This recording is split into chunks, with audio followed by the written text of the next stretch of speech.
उत्तर प्रदेश लोक सेवा आयोग के बाहर छात्रों का प्रदर्शन लगातार जारी है। बड़ी संख्या में छात्र यहां पर मौजूद हैं और तरह तरह के बैनर और पोस्टर देखने को यहां पर मिल रहे हैं।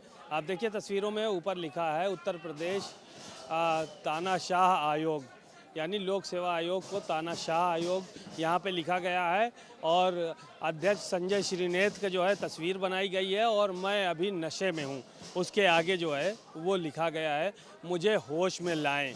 ये भी लिखा है योगी जी के राज में तानाशाही प्रयाग में, और छात्रों का महाकुंभ।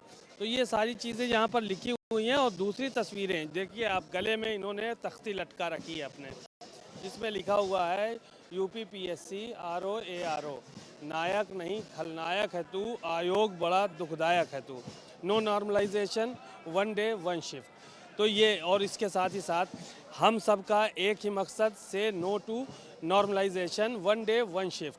और इस तरह के बोर्ड, इस तरह की तस्वीरें बहुत ज़्यादा यहाँ पर देखने को मिलेंगी। कुल मिलाकर यहाँ पे छात्र नाराज़ हैं और हर व्यक्ति ये चाहता है कि 1 डे 1 शिफ्ट में यहाँ पर एग्ज़ाम हो।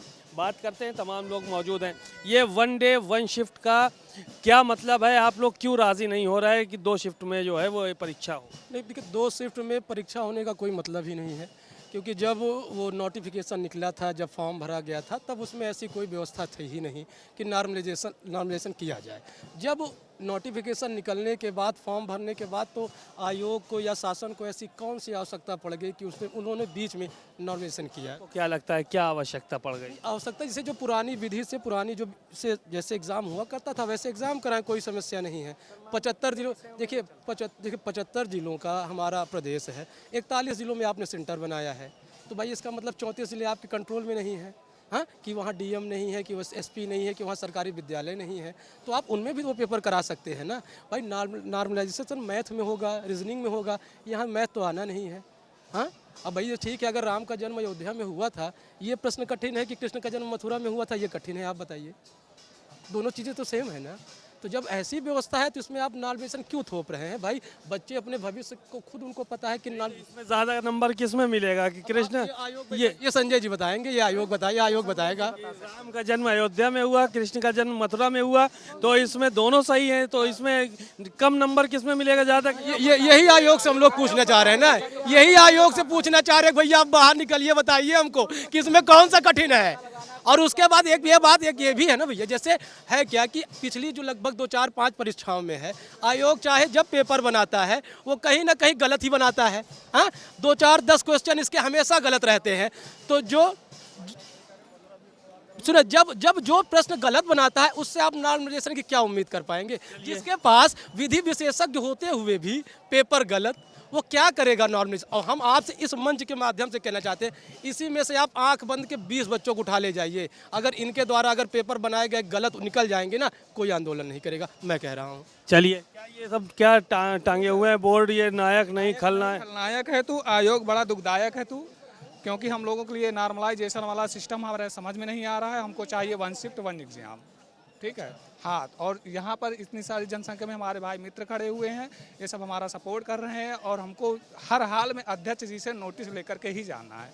चलिए सर, इससे क्या एतराज़ है आप लोगों को नॉर्मलाइजेशन? सर, हम लोग को जैसा अभी बड़े भाई ने बताया सेम ही चीज़ें हैं, और हम लोग आज आंदोलन का 3रा दिन हो गया है। पूरी रात हम लोग बैठे थे यहाँ पे, धरना दे रहे हैं, लेकिन आयोग के कानों में जूं तक नहीं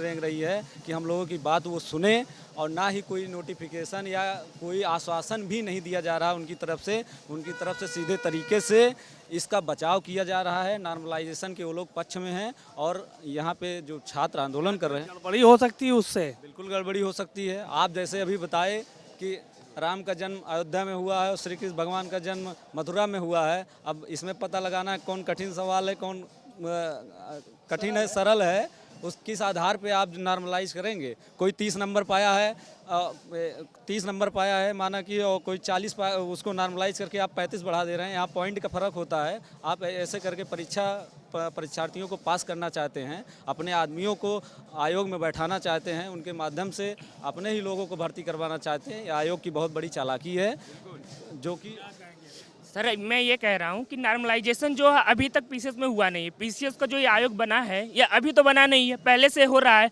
और ये नहीं है कि ऐसा कभी फॉर्म नहीं भरा गया है। ये जो 5 लाख फॉर्म भरा गया है ये पहली बार नहीं भरा गया है। ये नहीं कि इस बार 10 लाख फॉर्म भर गए, 20 लाख फॉर्म भरे। और ये जो नॉर्मलाइजेशन की चीज़ें एसएससी में लागू होती है जहाँ ज़्यादा जनसंख्या वहाँ पहले से हो रहा है, वहाँ कोई विरोध नहीं हो रहा। और मैं नॉर्मलाइजेशन गिना रहा हूँ क्यों नहीं होना चाहिए।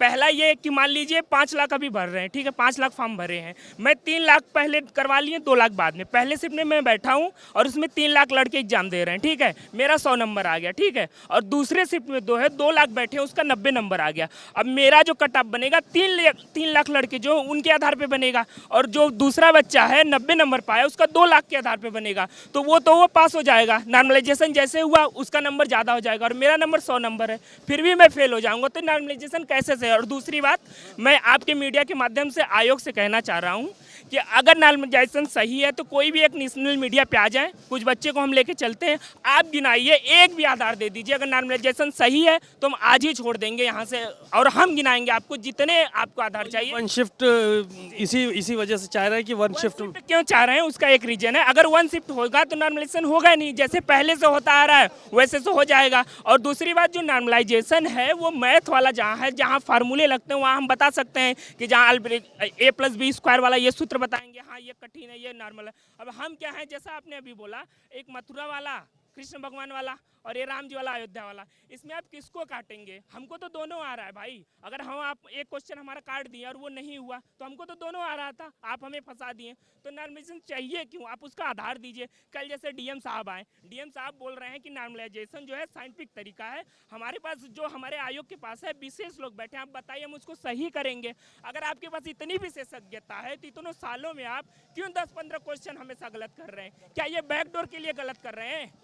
छात्रों के छात्र इन सब के बातों से मैं अपने आप को जोड़ते हुए मैं इतना कहना चाहता हूं, इसमें लोक सेवा आयोग की शुचिता पर सवाल उठ रहा है, सीधे सीधे सरकार पर सवाल उठ रहा है। सरकार अपनी मंशा साफ करे, लोक सेवा आयोग अपनी मंशा साफ करे।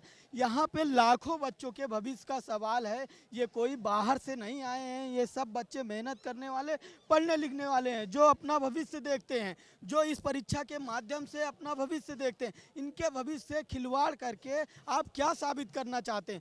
पहली बात तो ये नॉर्मलाइजेशन लाकर आप ये तय कर चुके हैं कि आप पारदर्शिता पर आप सवाल खड़ा करवाना चाहते हैं। और इस एग्ज़ाम को मैं बता दे रहा हूं आपको, इस एग्ज़ाम को ये एट लास्ट क्लियर नहीं होने देंगे। इन बच्चों के भविष्य के साथ, हमारे भविष्य के साथ खिलवाड़ करना चाहते हैं। इतना संवेदनहीन जो है अध्यक्ष है कि अभी तक बाहर नहीं आया है। हम लोग इंतजार कर रहे हैं कि आ जाए, हम लोगों से बात हो और हम लोगों को 1 डे 1 शिफ्ट पर बात बन जाए। लेकिन इतने संवेदनहीनता है, रात भर यहाँ लोग जो है बैठ करके हम लोग जो है इंतजार करें, लेकिन कोई हम लोगों की आवाज़ सुनने वाला नहीं है।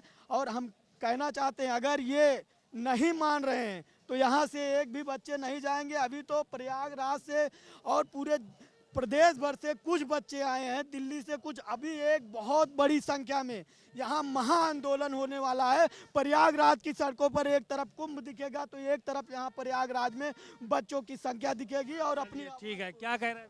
जैसे आपने कहा कि राम का जन्म, आपकी बात से मैं शुरू करता हूँ सर। सवाल ये तो मान लीजिए इक्वल है, लेकिन अगर ये पूछ लिया कि भारत की राजधानी कहाँ है और जापान की राजधानी कहाँ, क्या आपको लगता है कि दोनों सवाल इक्वल हैं? नहीं इक्वल है ना। भारत की राजधानी हर बच्चे को पता है, लेकिन जापान की राजधानी हो सकता है किसी बच्चे को ना पता हो। अब पहले शिफ्ट में अगर भारत की राजधानी पूछेगा, दूसरे में जापान की पूछेगा, तो एक अंतर ये आया। दूसरी चीज़ मैं ये कहना चाहता हूँ कि जो काम पेपर आउट करने वाले दलाल करते थे वो काम आयोग खुद अपने हाथों में लेने जा रहा है। मतलब पेपर लोग आप इसीलिए तो ये सब कर रहे हैं, पेपर बाहर ना जाए।